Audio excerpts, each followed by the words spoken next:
रावलपिंडी की इंसदादी दहशतगर्दी अदालत के बाहर फायरिंग से 2 अफराद जख्मी हो गए। पुलिस ने एक मुलजिम को हिरासत में ले लिया।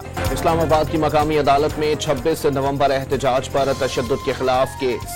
पीटीआई की वजीर आजम और दीगर के खिलाफ कानूनी कार्रवाई शुरू करने के लिए क्रिमिनल कंप्लेंट। मजीद 15 IPPs के साथ नए मुआहदे की मंजूरी। बिजली 10 से 11 रुपए फी यूनिट सस्ती होने का इम्कान। काबीना ने पाक चीन IPPs के साथ मुआहदा खत्म करने की भी मंजूरी दे दी। गैपको के साथ भी नजरसानी शुदा मुआहदा किया जाएगा। नए मुआहदों से कौमी खजाने को 500 अरब रुपए की बचत होगी। आलमी बैंक ने पाकिस्तान के लिए 10 साला कंट्री पार्टनरशिप फ्रेमवर्क की मंजूरी दे दी। कंट्री पार्टनरशिप प्रोग्राम के तहत 40 अरब डॉलर से देने का भी वादा। अफवाज पाकिस्तान की पॉलिसी सिर्फ और सिर्फ पाकिस्तान। रियासत है तो सियासत भी है। खुदा न खास्ता रियासत नहीं तो कुछ भी नहीं। अवाम और फौज के दरमियान एक खास रिश्ता है।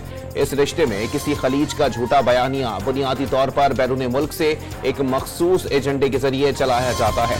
आर्मी चीफ की खैबर पख्तूनख्वा के सियासी कायदीन से गुफ्तगू। अशिया खुरनोश, दवाएं और दीगर सामान से भरे ट्रकों का दूसरा काफिला कुर्रम पहुंच गया। कुर्रम में 3 माह से रास्तों की बंदिश से अवामी मुश्किलात बरकरार। रोजमर्रा अशिया के इस्तेमाल की अद्वियात, पेट्रोल और गैस की किल्लत से मकीन परेशान।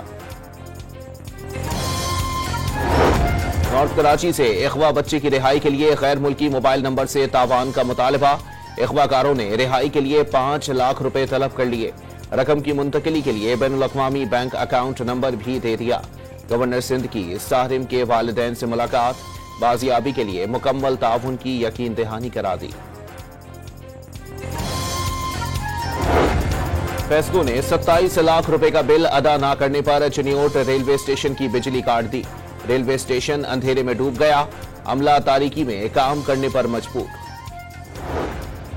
पंजाब में शदीद धुंध का राज बरकरार। हद निकाह कम होने से मुख्तलिफ मकामात पर मोटरवेज बंद। ड्राइवर्स को फोग लाइट्स इस्तेमाल करने की हिदायत। परवाजों और ट्रेनों का शेड्यूल मुतासिर। और ननकाना साहब में 84 रुकनी हिंदू यात्रियों के वफ्द की गुरुद्वारा जनमस्तान आमद।